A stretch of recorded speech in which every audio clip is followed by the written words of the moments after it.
Did you know that America wants to rule Europe with gas, that Poland is a hotbed of Russophobia, that there are secret documents that prove Ukrainian troops are terrorizing the Donbas, and that Chinese lunar rover apparently discovered unicorns on the dark side of the moon? Not really, because this is StopFake, the place where we've been breaking down Russian disinformation for 5 years now. So let's get to it. Russian leader Vladimir Putin was not invited to the 80th anniversary commemoration of the start of World War II, and Russian media has been spinning this as an insult resulting from the Russophobia that's infected the political leadership in Poland. RT claims that Poland is rewriting history despite, quote, the obvious key role of the USSR in the victory over fascist Germany. And then Russian disinformation pushes the isolation message that most of the leaders of the European Union, particularly Germany, refused Poland's invitation. And to prove that Poland is being isolated as a result of not inviting Putin, they say that even US President Donald Trump canceled his plans to come to Poland at the last minute because he did not consider the event important. In other words, because Putin wasn't invited, nothing important happened here. The reality is that the commemorations were held in Westerplatte. That's the place where the first shots were fired by the German battleship Schleswig-Holstein on the morning of September the 1st, 1939, signifying the outbreak of World War II. So, who actually attended? Well, according to the chief of Poland's presidential cabinet, Krzysztof Szczerski, some 40 high-ranking delegations participated in the commemoration, including 20 presidents from the European Union, NATO, and the Eastern Partnership. So Russian media claims that Western leaders ignored the commemoration is patently false. And although Donald Trump was not there, Vice President Michael Pence took part in the memorial event, as did German Chancellor Angela Merkel. Russian media were positively gleeful about Donald Trump not attending the commemoration, but Trump did not completely cancel his visit to Poland. According to the White House, he merely postponed it because a severe hurricane was heading for Florida. Trump personally called Polish President Andrzej Duda to explain why he was postponing his trip. And some Russian political analysts even speculated that Trump did not go to Poland on purpose so he would not have to meet with Ukrainian President Volodymyr Zelensky, showing us again the Russian media fetish with Ukraine. So was Vladimir Putin not invited to the anniversary because of Russophobia? To put it simply, Putin wasn't invited because of Moscow's aggressive policies towards Ukraine. And back in July, Poland's Deputy Prime Minister Jacek Sasin explained that, quote, it would be out of place to celebrate the anniversary of armed aggression on Poland with the participation of a leader who today treats his neighbors with the same methods.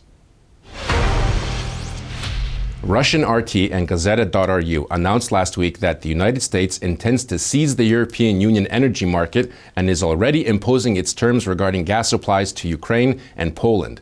This boogeyman message is in reaction to the newly signed agreement to supply liquefied natural gas, LNG, from the United States to Ukraine via Poland. Russian disinformation claims that this agreement is nothing more than an American political trick, which does not bring any economic benefits for the buyers, and that Washington wants to turn most of Europe into an American gas junkie through its LNG.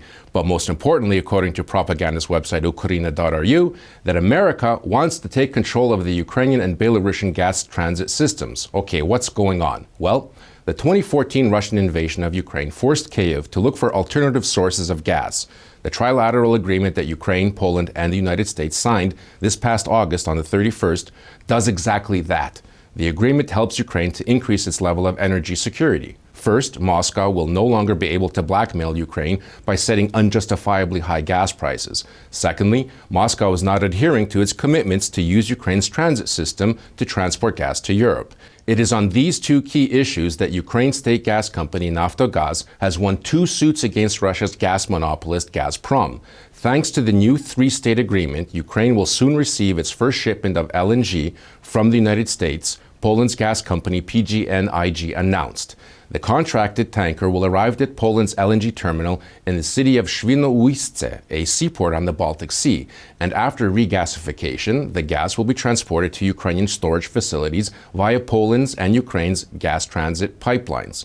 So the Russian media claims that Ukraine and Europe are becoming gas junkies are just patently ridiculous. Ukraine is constantly diversifying its energy supplies, and in the future, not only will Ukraine be able to receive American LNG, but after the construction of the Norway to Poland Baltic Pipe gas pipeline, which will be completed by 2022, additional sources of gas will be available to Central and Eastern Europe.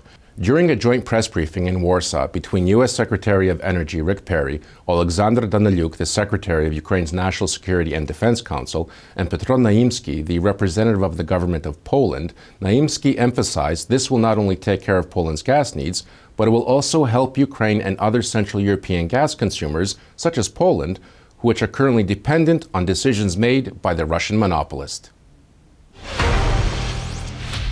Ukraine had a party of regions. It was headed by Viktor Yanukovych, who fled to Russia to escape responsibility for the mass shooting and killing of protesters during Ukraine's Maidan Revolution in 2013 through 2014. In fact, many members of that party fled to Russia. That party was essentially the Kremlin's Trojan horse in Ukraine. A former member of that party, Oleksiy Zhuravko, currently resides in Moscow. He announced on Facebook that he has in his possession documents which incriminate Ukraine's military in committing crimes against the civilian population in the Donbas. Russian media immediately jumped on his announcement. Now, remember that a favorite theme in Russian disinformation about Ukraine is that Ukrainian armed forces are committing crimes against civilians with impunity, and this has been peddled faithfully since Russia invaded Ukraine. But the reality is that Ukraine's prosecutor general has pointed out that all violations are investigated, and in cases where actual crimes have been committed, the perpetrators have been punished. Now, Zhuravko regularly publishes fakes against Ukraine on his Facebook page. The former member of parliament is wanted by Ukraine's security service, the SBU, and is also the subject of a criminal investigation for financing terrorism.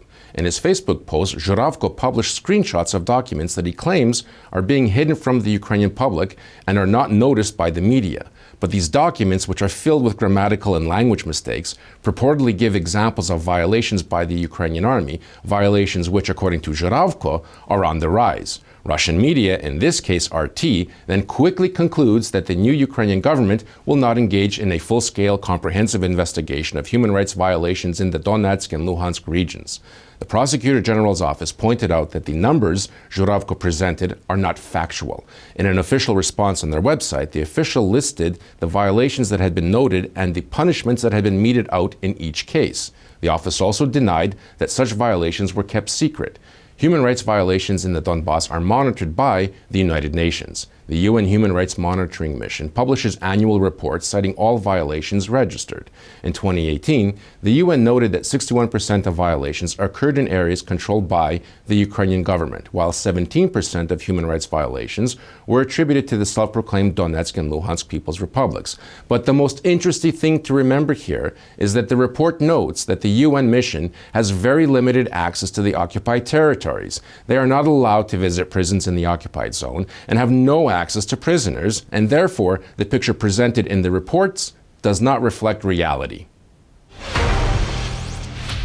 That's it for this week. You can find much more dissected disinformation on our website, StopFake.org. And if you like our digest, share it and be sure to subscribe to our YouTube channel and ring the bell to get notified. As always, be vigilant, look out for fakes, and if you spot any disinformation about Ukraine, forward it to us for a truth autopsy. I'm Marko Suprun, and this is StopFake. Thanks for watching.